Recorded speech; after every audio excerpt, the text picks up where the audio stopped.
Good evening, I'm Jon Carter and welcome to Poland Daily. The third day of the teacher strike took place today, but the middle school exams went ahead in most of the Polish schools as scheduled. The Prime Minister Mateusz Morawiecki proposed a meeting with the Polish Teachers' Union. The meeting would be scheduled after Easter, but the Polish Teachers' Union haven't responded yet. The middle school exams began as scheduled despite the teachers' strike. Pomimo strajku nauczycieli udało się pierwszą część egzaminu zorganizować zgodnie z wytycznymi. Egzamin trwa. Nie powinno być żadnych zakłóceń jutro i pojutrze. The Deputy Prime Minister Beata Szydło thanked everyone who made the exams happen. Chcę bardzo serdecznie I would like to thank the teachers, directors, counselors, superintendents and all the people who made the exams happen throughout Poland. As the Minister of Education and the Director of the Central Examination Committee stated during the conference, only 3 schools in Poland didn't conduct the exams. W całej Polsce Only 3 schools didn't conduct exams throughout Poland. nieprzewidzianych sytucji. According to the Polish Teachers' Union, the fact that people external from schools took part in exam invigilation could endanger students' safety. Rangers, firefighters, priests are the people who watch over the exams. I think it's simply a failure. As teachers, we have to take into account that there is a possibility of exams being withdrawn. This decree is defective from a legal point of view. This decree is in full compliance with the law. We appeal to students and parents to not be scared. The middle school exams began today at 9 a.m. 350,000 students from over 7,000 schools took part in the exams. The second part of the exams will take place tomorrow. Today is the 9th anniversary of the Smolensk plane crash. Polish government officials and associated family members have been taking part in state commemorations throughout the day. The tragic incident led to the death of 96 people near Smolensk, including President Lech Kaczynski, his wife Maria, and the last president of Poland in exile, Richard Kaczorowski. In the morning at Wawel Cathedral, the President of Poland, Andrzej Duda, paid tribute to the late President Lech Kaczynski and his late wife Maria. In a special video for the anniversary, President Duda said that the Smolensk land took Polish blood once more. But that day was also the day the place was sanctified, and it's you who sanctified it. No one told you to come here, no one appealed for you to come, but there you were. You came from the need in your hearts, you came in hundreds of thousands. In Warsaw, after the Holy Mass for the victims of the crash, there was a roll call for the deceased in front of the presidential palace. Ten poranek, który dzisiaj przeżywamy, przypomina nam. What we're feeling here today reminds us of what happened 9 years ago on April 10, 2010. Once again, it pains Polish hearts, it brings back the sad memories. Poles gathered to get through this tragedy as a society. To, co się tam wydarzyło. Then the participants of the ceremony laid wreaths in front of the Smolensk statue. In the Smolensk plane crash, all 96 people on board lost their lives. Among them was the President of Poland, Lech Kaczynski, his wife Maria, deputy speakers of the Parliament and Senate, parliamentarians and commanders of all kinds of Polish armed forces. It was the second crash in terms of mortality rate in the history of Polish aviation and the deadliest one in the history of the Polish Air Force. The tragedy that took the lives of so many representatives of political elite shocked the Polish society. It's not only about the ones that first come to mind, like President Lech Kaczynski, his wife Maria, or the last president in exile, but also about many others who died that day. I personally still miss very much Władek Stasiak and Staszek Mikke. Of course, I then had the honor to talk to the families of the victims with Eva. We traveled all over Poland, north to south, and met a lot of them. These were very difficult meetings. Docieraliśmy do rodzin tych, którzy zginęli. Jesteśmy naprawdę miesiące. We're really close to publishing a full factual report which will be incontestable. Let me stress this again, it will be very rational and factual. The next step is delivering the truth to the public. It's not about convincing people, it's about delivering facts, and not in a twisted way like TVN or Gazeta Wyborcza Daily, but in a transparent and fair way. Do opinii publicznej. The reinvestigation concerning the Smolensk plane crash is led by prosecutor Marek Pasionek. The cause of the crash is also being investigated by a special commission led by Antoni Macierewicz, who announced in an interview for our station that the final report will be published at the turn of the year. Exactly 9 years ago today, tragedy struck the Polish political scene. Polish Air Force One, a Russian model airplane, crashed in Smolensk, Russia. The airplane was attempting to land the delegation of the highest-ranked Polish officials. The group were flying from Warsaw to attend an event commemorating the 70th anniversary of the massacre in Katyn Forest, not far from Smolensk. All 96 passengers aboard died, including the Polish President Lech Kaczynski. Polish crash investigators are searching evidence suggesting that the catastrophe was caused by an explosion on board. Earlier, the state officials denied it and agreed with the Moscow version of events that insisted pilot error was the sole cause of tragedy. A change of tie occurred after the elections in 2015, yet Russia denied the Polish request to return the wreck and objected to the exhumations of the victims. Bodies returned from Russia in metal coffins, and Polish prosecutors found that bodies had been switched and part mixed with other victims. Recently, the British Forensic Explosive Laboratory confirmed the Polish analysis from 2012, which has found that samples from the Tu-154 wreck contained TNT. The catastrophe is still a highly sensitive issue in Polish politics as well as in international relations since it happened in Russia ruled by Vladimir Putin. In spring 1940, Joseph Stalin gave the order to kill over 22,000 Polish officers who the Soviets had captured after September the 17th, 1939, when the Soviet Union attacked Poland in accordance with a treaty with Nazi Germany. Moscow occupied the better half of the territory of Poland. Poles were persecuted, sent to Siberia, and on April the 10th the following year, Katyn massacre began. Officers who were taken prisoner during the Soviets' undeclared war with Poland were mostly drafted from their civilian life, such as officials, teachers, medical doctors, policemen. The elite of Poland, patriotic, educated and with successful careers. The unholy alliance of 1940 between the Soviets and the Germans attempted to wipe out Polish ruling class and set their totalitarian rule in the country. The shooting started in the evening and ended at dawn. After checking the individuals' personal information, NKVD murderers handcuffed them and led them to a cell insulated with stacks of sandbags along the walls. The victims were made to kneel in the middle of the cell and then shot in the back of the head or neck. The body was carried out through the opposite door and laid in one of the waiting trucks. Over the 28-day period of the massacre, one of the executioners, Vasily Mikhailovich Blokhin, shot this way through 7,000 people, some as young as 18. Western allies quickly learned about the crime but chose to maintain positive relations with Uncle Joe. On the other hand, the Soviets consistently blamed Nazi Germany until the end of the USSR. Yet Poles remembered, searched for the truth, and finally, when the Soviet Union fell, they were able to honor their loved ones. Thank you very much for joining us here this evening at Poland Daily. I'm Jon Carter. Stay tuned after the break for Poland Daily weather. It's followed by the business, culture, history, and then finally the travel.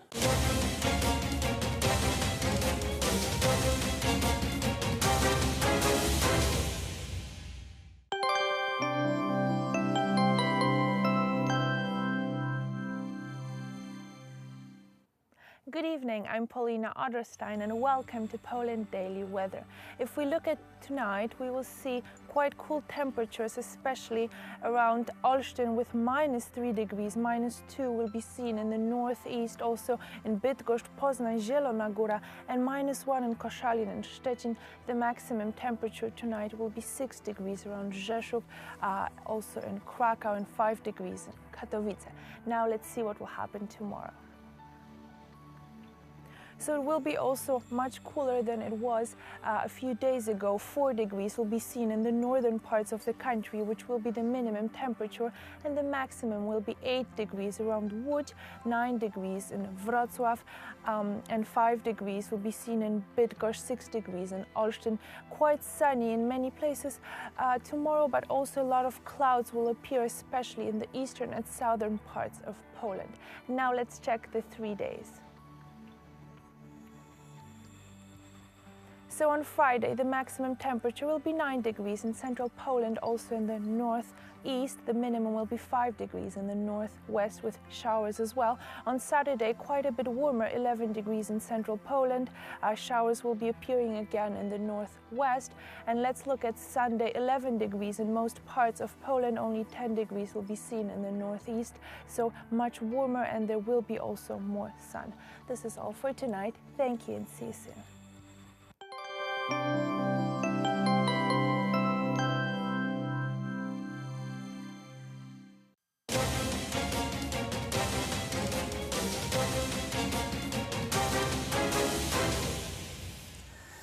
Poland Daily Business Edition. Tonight our guest is Richard Żółtaniecki, former ambassador of Poland. Sir, welcome. We obviously will focus on the foreign policy and major players. And how do you see the policy played by Russia in the Ukraine, Syria, now in Libya? The Russians are playing well above their weight. That's what one can say.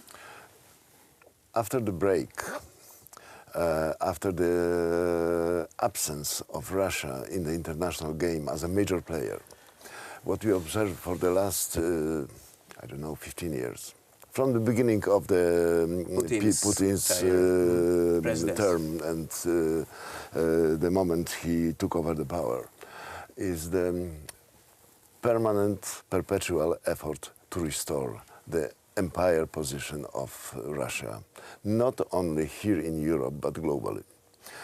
They select in a very smart way. This is the continuation of the Soviet tradition, so to speak, tradition of the Soviet policy, that they observe carefully. They have a perfect intelligence, and they have a very good internal orientation, what's going on in the world. They pick the holes. They are selecting the weak places in globally. The best example is provided by Syria or Venezuela. And they immediately offer the help. The ideal situation is to find the country or the state which is in a conflict with the United States. And this is the case, this is like the repetition of the case with Egypt and Suez crisis in 1956. It's a repetition of the Cuban case, Vietnam case. We have to remember, in the very smart way, they made Fidel Castro communist. He was a Cuban nationalist, leftist, but the Cuban nationalist, first of all. Russians, with the substantial help of the United States, they made him communist. The same was with the Ho Chi Minh. Now they are in Syria, they are in Venezuela, and they are looking for such places to extend the imperial sphere of influence.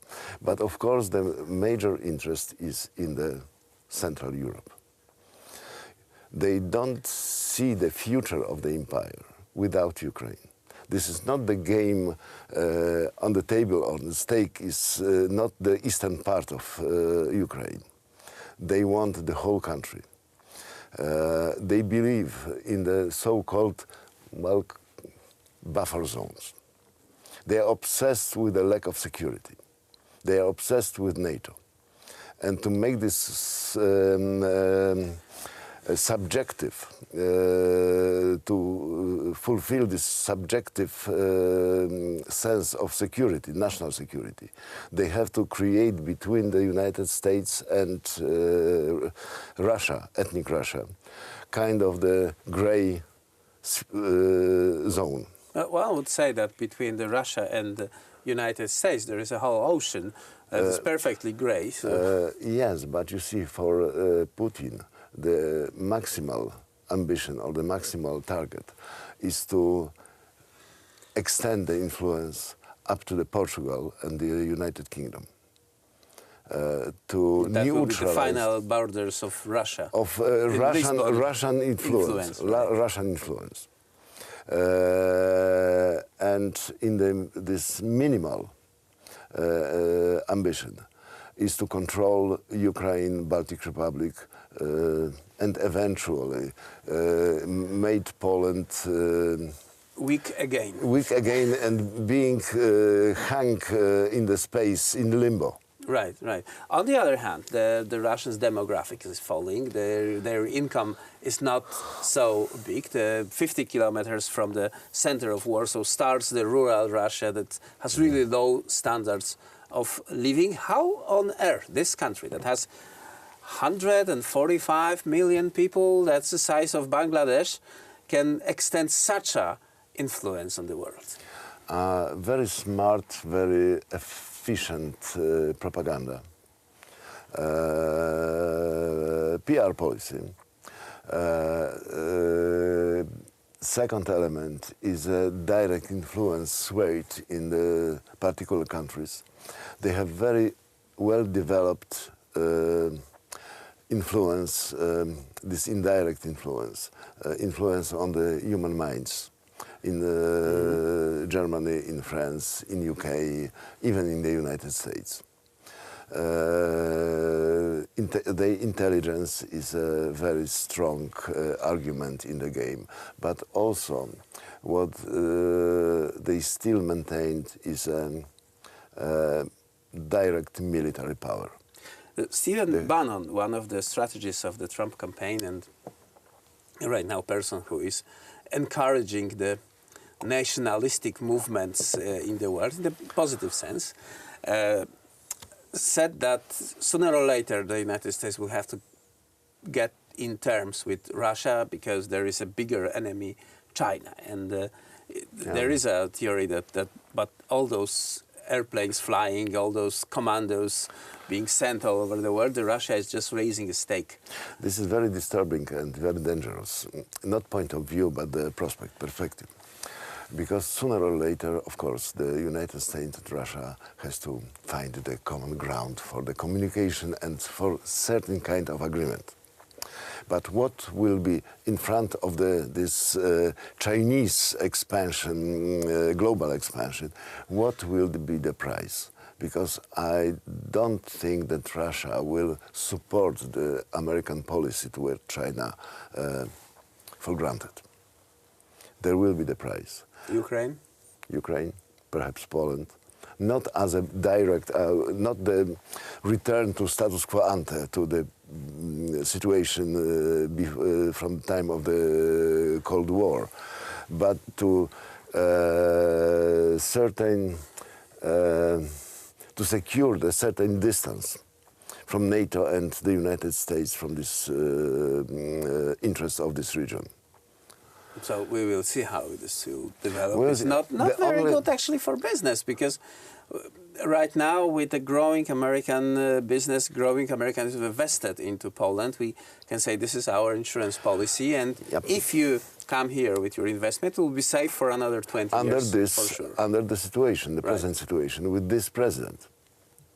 But you know, under the U.S. policy under Obama's rules looked dramatically different. So it all depends on the decision being made. Still, unfortunately, we don't see on the other side of Atlantic Ocean the, I would say, the permanent determination. It still depends on the view of the There are very changing interesting presidents. publications. Some American analysts are saying that in 10 years, the Eastern Europe will be able to defend itself from Russia, given the development of the economies and investment in defense. This is our hope. We have to use to the maximum, to the border, the present situation. We have to utilize all our resources now to reinforce our strength, to build up here the permanent connections. For example, the liquid gas agreements with the United States. We have to make it so attractive for the United States that will be difficult to break it in the future. To sell us. Yes. That's why I am so much against and so much afraid of these German-Russian connections. Because the pipeline, the Nord Stream, is creating the certain interconnections. This is not, I'm not thinking about the direct consequences like Ukraine, Poland, but between Berlin and Moscow, it can create untouchable lines of the relationship. And this is again stuff of the dream from the Bismarck and the beginning of the United Germany, that they saw their partners in Russia. Wow, so dangerous the picture time. The picture is quite gloomy. Right, so sad. Richardson, former ambassador of Republic of Poland. Sir, thank you very much for participating in this show. And that was it for tonight's Poland Daily Business.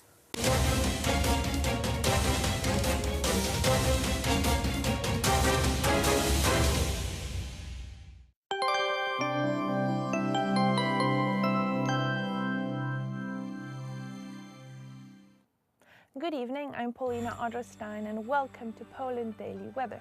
So it looks like spring has left us, but not for long, hopefully.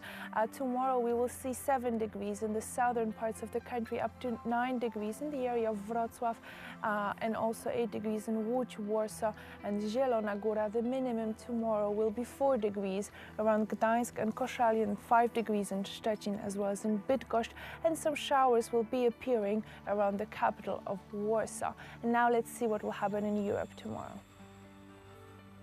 So also much cooler, 3 degrees in Stockholm, Sweden, 4 degrees in Helsinki, and possible showers with snow. A bit warmer though, Madrid 16 degrees, 17 degrees in Lisbon, 13 degrees will be seen in Paris with nice sun, 17 degrees in Prague and 9 degrees in Warsaw as already announced. And this is all for tonight. Thank you, and I'm wishing you a beautiful evening. Good night.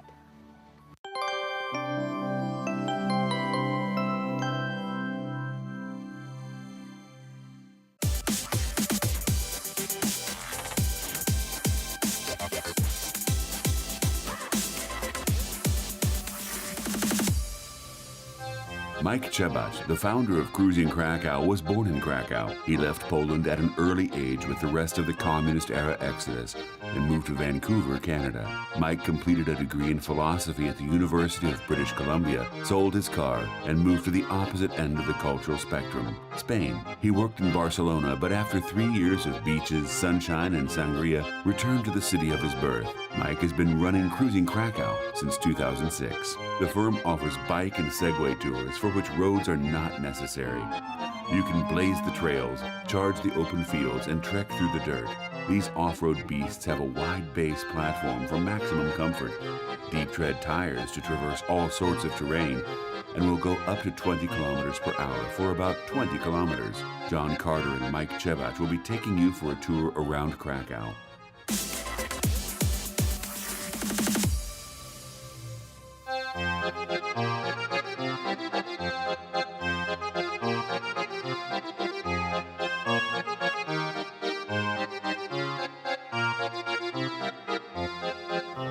This looks like a good place to have a sit. Yeah, not a good just place leave to that park. on the incline. That's fine. Yeah, it's gonna stay. Just let it go down a bit. That's good. It's all good. Okay, let's have a seat then. Thank you. Please. So, maybe you could start off by telling me who this pensive-looking gentleman is to my right. This is Mr. Jon Carter. He was involved in the underground military movement during the Nazi occupation of Krakow. Okay. And basically, it's thanks to him and his photography that Western Europe found out what was happening here in Krakow during the Nazi occupation. So all the atrocities that were taking place, he sent photographic evidence and convinced the Western Europe that it was time to intervene. Okay, so his profession was, he was a photographer? No, he was a university professor. Okay. Of history, I believe. But he happened to own a camera and was documenting what was going on. Yeah, so it wasn't his direct profession. Right, what perhaps more significant is what's directly behind us. So we've got another synagogue here, and this connects to the old cemetery that we were discussing earlier. So exactly, we were on the other side of the cemetery before, next to the cemetery wall, and this wall that we have behind us is also the cemetery wall, but from the other side. So it is connected to the Remu synagogue, named after that rabbi that's located right over here. And this is one of the 7 that provides a Sabbath ceremony for the small Jewish population remaining. So it's a tiny synagogue, but obviously closed during Saturday, which is when the Sabbath takes place. Okay, so that's its significance. And in this little quarter, shall we say, there is also a sort of building just opposite us, which is of some kind of significance from Schindler's List. The building not itself, but the little garden that you see right here. Right, yes. So this square was used in the making of the movie to depict the square inside the ghetto. And so a lot of the atrocities that take place in the open area, as well as the transportation in and out of the ghetto from the ghetto square, was filmed here. And you can clearly recognize the square due to the fact that the fence is in the shape of the menorah. So a lot of times they'll show the scene of like a dead body in the street, and they'll show a close-up of it, and in the background you can see this fence. Yeah, because there is something definitely, it's far more atmospheric here than almost any other part. There's got these kind of buildings kind of almost sort of leaning in on us, which kind of creates a specific atmosphere. For sure. I mean, even if you come here in June, last week of June every year, we have a Jewish festival. It takes a week. Okay. It's Jewish workshops and a lot of music. It's mostly music based. All right. But on the last day, we have what's known as Jewish Woodstock. And that takes place here in this square, where all of these cars are gone, all of the restaurant terraces are cleared out, and he set up a stage in front of the old synagogue we saw. And there's music from Jewish bands from all over the world, and this whole square is filled with people dancing and jumping from 7 to 75-year-olds all night long. So it's quite the event. You've attended?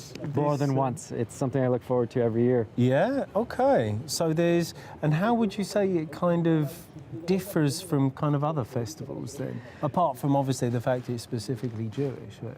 Well, a lot of people have that argument, why bother having a Jewish festival if there's only a few hundred Jews here? Right. But that's the idea of this whole festival, is to revive the Jewish spirit that was once thriving in Kazimierz. Okay. Once again. So it's not necessarily geared for people living here. It's supposed to be bringing Jews from all over the world back here and reviving that energy. Right, I see, yeah, okay. Yeah, I can sort of picture it looking very different when they sort of clear everything out the way. So what, you'd have the stage down at this end, or? In front of the synagogue on the other end, the old synagogue. Okay, and it's a kind of like folk music style, or? It's mostly klezmer music, yeah, Jewish music. What's klezmer meaning? Klezmer is, it's a lot of clarinet, recorder, accordion. It's happy, it's a celebratory music. Okay.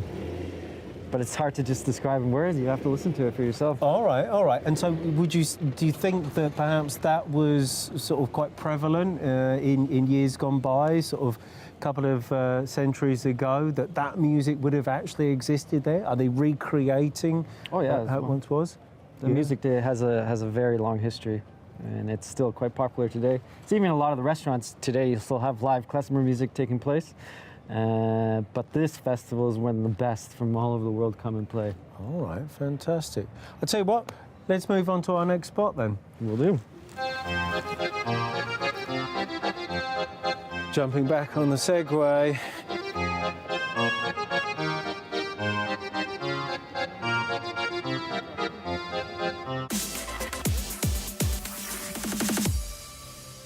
Kazimierz was once an independent town governed separately from Krakow until the late Middle Ages.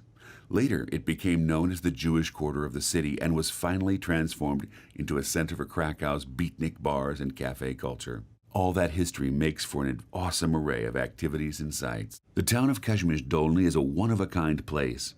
It was not only a royal city and one of the largest inland trade ports during the Polish Golden Age, but also a real gem of Renaissance architecture, with its spectacular wooden villas, elegant arcades, and beautiful galleries. The urban superiority, eminence, wealth, and the rural coziness and down-home feeling of the country retreat were successfully balanced in the design and layout of the town.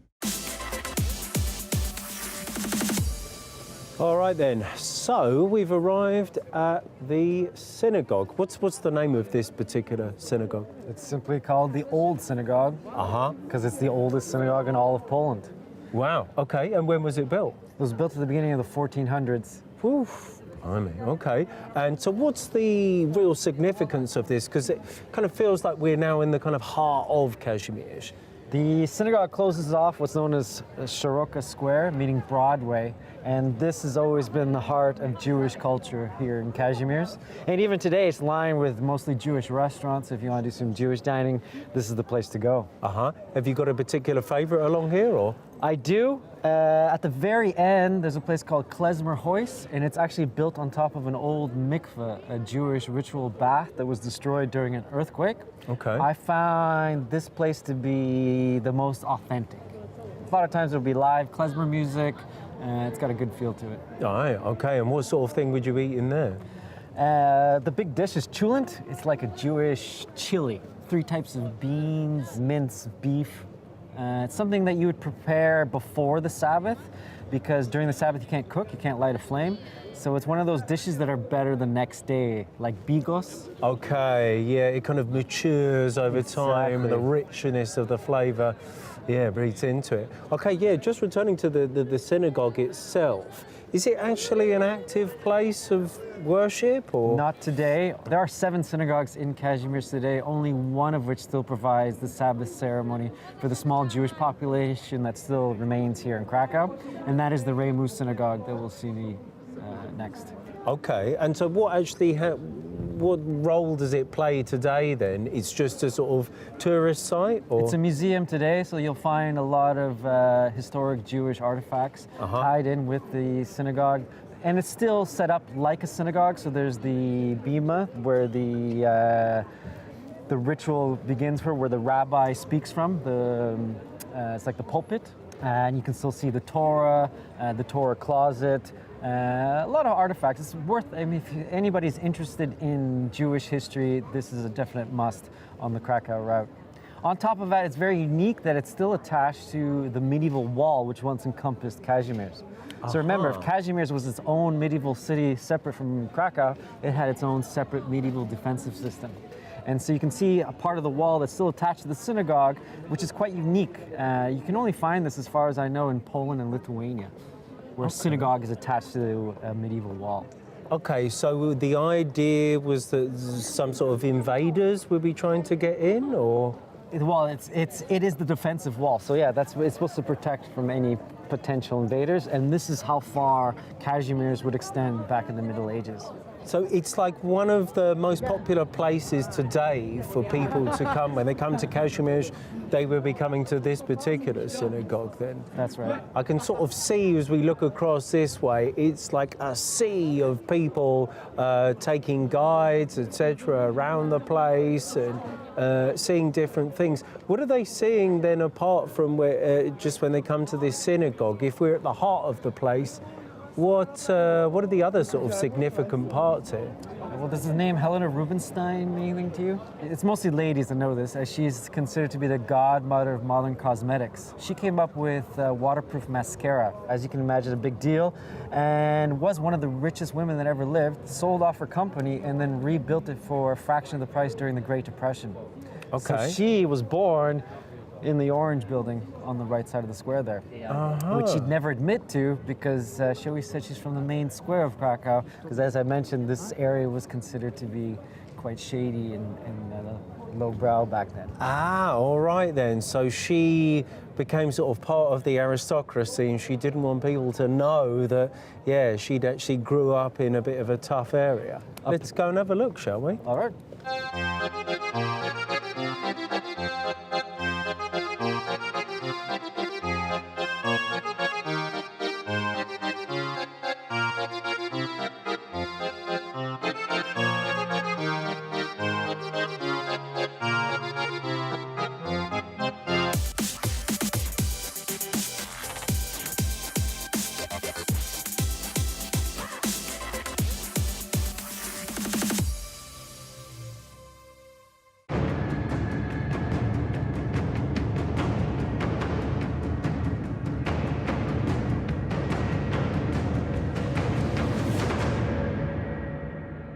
Ladies and gentlemen, welcome to Poland Daily History. Today we are at the city of Lublin, one of the oldest and most historical city of Eastern Poland. We'll be going to the Catholic University of Lublin to talk to a professor, a Polish Canadian, who wrote the first history book in English about Lublin. Ladies and gentlemen, today with us is a very special guest, Mr. Christopher Grabowski, the author of the first and only comprehensive history of Lublin in English. And sir, can you tell me what are your motivations behind writing the book and what you find fascinating about the history of Lublin? Actually, I work at an English department at the State University here, the Maria Curie-Skłodowska University. After the entry of Poland into the European Union, more and more foreign students started studying at the university. And I've lived here for more than 30 years. More than 30 years. And I've studied history here earlier before switching my trade to the English humanities. So I had an interest in history. I wrote about Polish culture, and it just so happened the 700th anniversary of Lublin's municipal rights was coming up. So I decided to do a lecture in English. There are a number of lectures given in English for university students, an open lecture, with the foreign students in mind, and anyone else would be interested, on Lublin's history. Having lived here so long, Lublin's history is all over the place. Yeah. So I find personally the history of Poland very fascinating, and I was wondering, like, what are the part of the history of Lublin that intrigues you the most personally? Well, let's just say most of Lublin's history intrigues me, but I think what might be of interest for people from outside of Lublin would be world history and municipal history sort of met during the time of the creation of the Polish-Lithuanian Commonwealth. Yes. Right.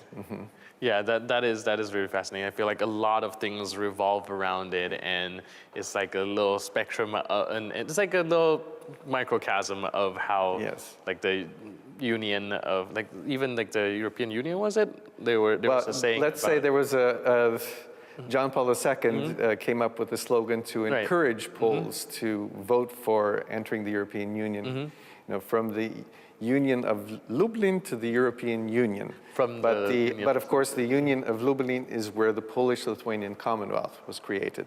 What about the city itself and its architecture? Is there anything that you would suggest a foreigner such as myself go and check it out?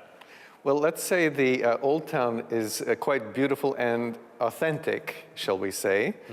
But the castle is very interesting. Perhaps the castle was actually destroyed during the Swedish invasion, but the chapel in which part of the Union of Lublin took place, which is now has gained the European Heritage label, is extraordinary. Right. So even though the castle was destroyed, the chapel was back. The chapel, together with one tower from the castle. The city of Lublin has more than 8 centuries of interesting history, and to compress it all into a book is a difficult task for any historian. Next up, we will ask Professor Grabowski about the main challenges he faced writing a book on Lublin's long and complex history for an international audience. So this is actually a very interesting book, to say the least, and I was Thank you. I was really actually wondering if there were any hurdles you have to go through or any extensive research that you did when you have to write this book. Well, quite fortunately, this is a university town. So there are many historians that have written quite a bit on Lublin's history. So one of the challenges was simply selecting, sort of cutting it down to size, so to speak. So that not to extend the lecture too much. And also, I myself am not an expert as such. You could say I'm a popularizer of sorts. I didn't want to make it seem as if I know too much. I like the term popularizer because, like, it's actually a Polish term, and I've been in Poland so long that I'm not too certain what the best English term would be. No, but I actually find it vastly interesting because, like the purpose of the book is to kind of reach out to the outside world and for people to really come to study the city and its history. Yes, and when you have foreign students, I think they have a greater attention span than the typical tourist, so you can go into a little bit more detail, but it doesn't have to be that extensive. I couldn't write a thick book on Lublin. I did what I could. So basically, you took the vast amount of knowledge and made it into a bite-sized content that is very consumable for students that are very I would hope so. They seem to enjoy the lecture quite a bit. Yeah. Actually, when I was giving the lecture, there was a Japanese student who said, but is there any book on this? Right. And I told him, no, I'm writing it. That's where we go, aha, there we go. That's really awesome. In your personal observation, what are the perception of the city for foreigners? As foreigners ourselves, when you have conversation with them, what's their thought about the city? Well, I have, let's say, led a number of people around Lublin, maybe perhaps going somewhere and of course commenting on the old town or other parts of the city, and it depends when. Because in the early 90s, shall we say, when the old town wasn't renovated as such as it is at this moment, one of the guests said something, I like this because in Western Europe, all these old towns are sparkling new. Yeah. This looks genuine. Well, that was maybe not a compliment that everyone would be happy with. At any rate, one of the guests was a consul for the American embassy. And I think, well, she was very impressed with the chapel. And that was even at a time when they were still doing renovations and there was scaffolding and things like that, or maybe just after that. And she said it's one of the few things like that in Poland that she's seen, or other people that I've spoken with about Lublin. So they think the chapel is the first thing that comes to their mind. Another, shall we say, art historian who came to Lublin, and here you have to remember, well, Lublin as a city has its history, but the Lublin region has its own history and agrarian history. Agrarian histories are not that well documented, but there's an open-air museum in Lublin that I would recommend to anywhere. And this art historian from Minnesota claimed it was a world-class open-air museum. So there's quite a lot to see. And of course, contemporary history, more contemporary history, shall we say, things like the Majdanek concentration camp is now a museum. Right. Not to mention, well, history took place in places like here, like in Lublin, in the Catholic University of Lublin.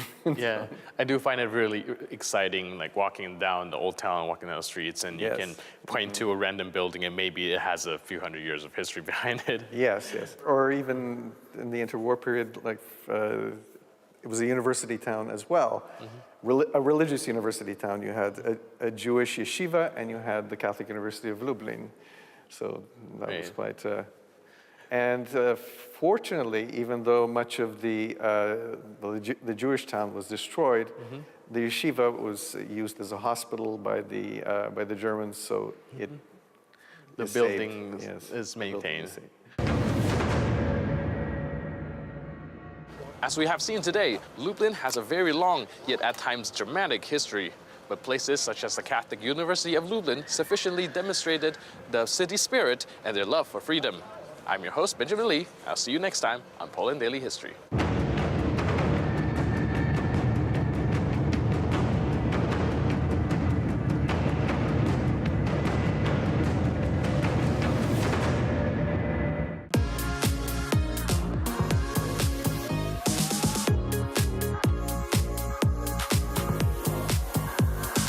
Hello and welcome to Poland Daily. We're on an excursion to the city of Łódź.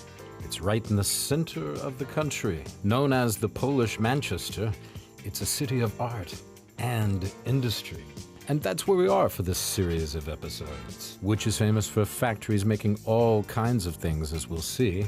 In its heyday, it supplied textiles to the whole of Europe. In post-World War II Poland, Łódź also became a factory of dreams.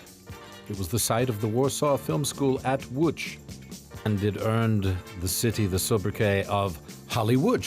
That's right. the Hollywood of Poland. The film school produced such top talents as Roman Polanski, Andrzej Wajda, and Krzysztof Kieślowski, and many others, as we'll see.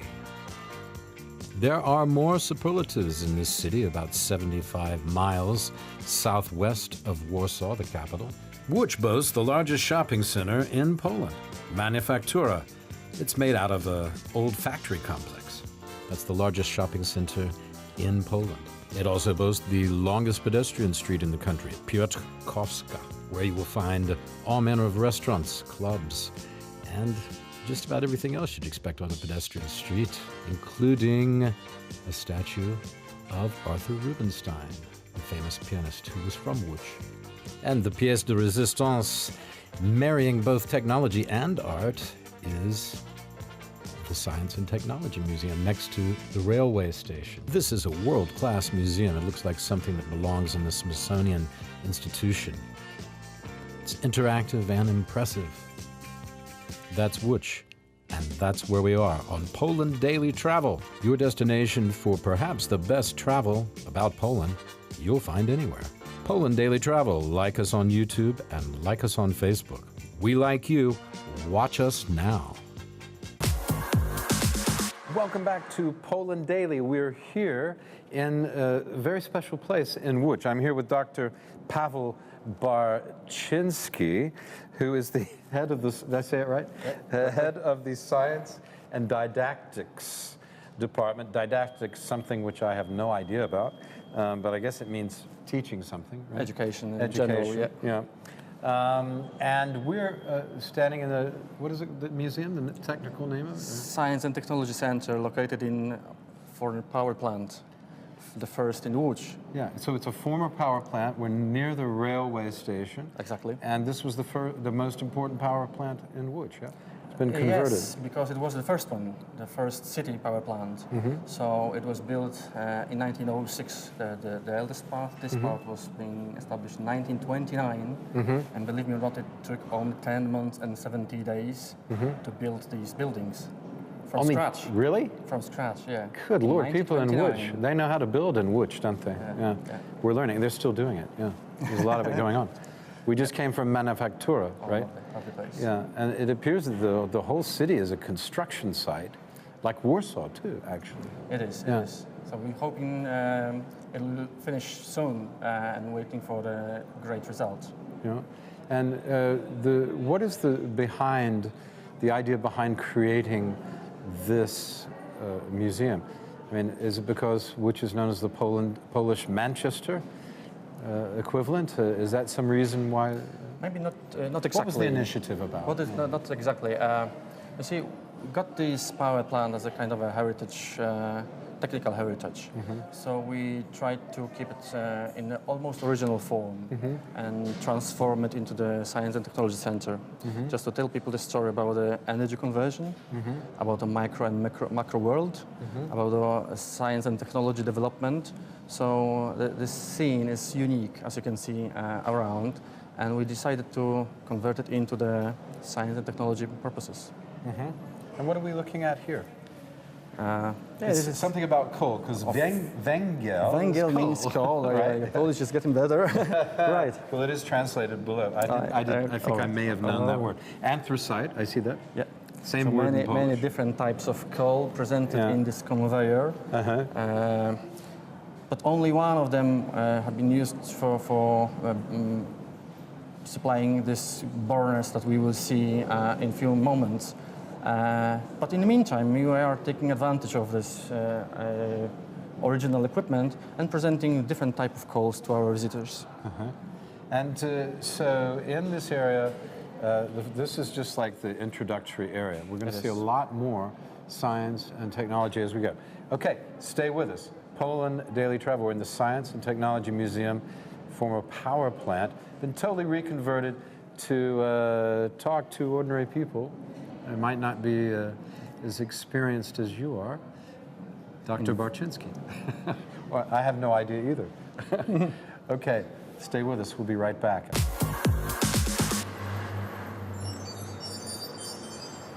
This powerful turbine set, manufactured by Brown O'Free, was first launched in Łódź power plant in the summer of 1930. Today, after many years of sitting dormant, the 22-megawatt machine awakens, especially for you. The turbine set consists of 4 crucial components. 3 turbines working together, a high-pressure turbine, a medium-pressure turbine, and a low-pressure turbine, plus a generator. All of them are connected with a 17-meter-long shaft.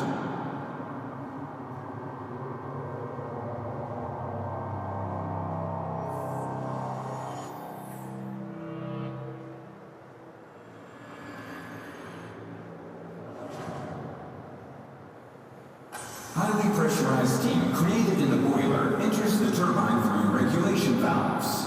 There, by moving through its subsequent steps and pushing the scoops, the steam sets the turbine in a circular motion. The rotating shaft propels the generator that produces electrical energy.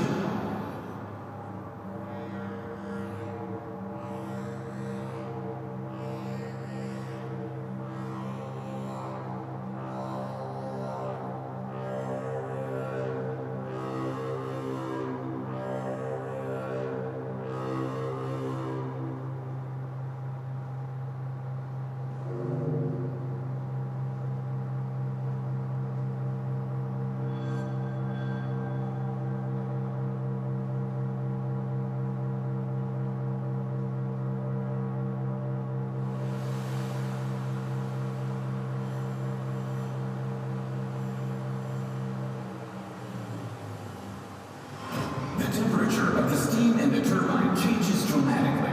On ignition, it is over 400 degrees Celsius, whereas after leaving the turbine, the steam is only 60 degrees. Next, it flows into the condenser and is completely liquefied. The condensate is further transported to the boiler supply system. Then the whole process can start again.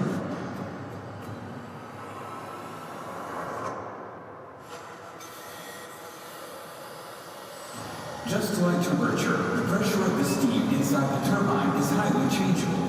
While giving up energy on the scoops of the turbine, the steam gradually depressurizes itself. On ignition, the pressure of fresh steam is as high as 31 atmospheres, while at the end of its path, in the condenser, the pressure drops to about 0.15 atmosphere.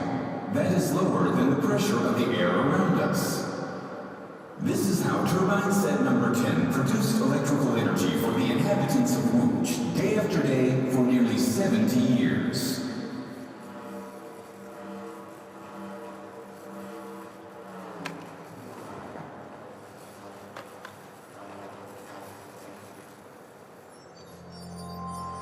However, one night an accident happened. Some malfunctioning steam valves let too much steam into the turbo set, which caused its dangerous acceleration.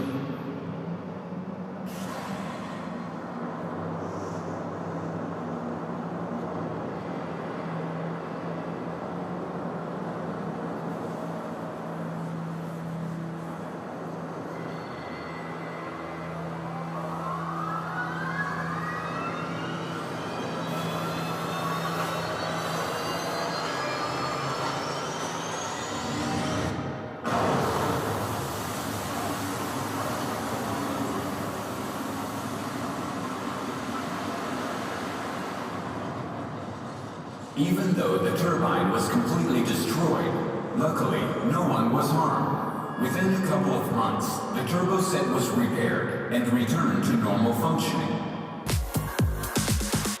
Here we see the models of the power plant that we're in now that's been turned into the museum.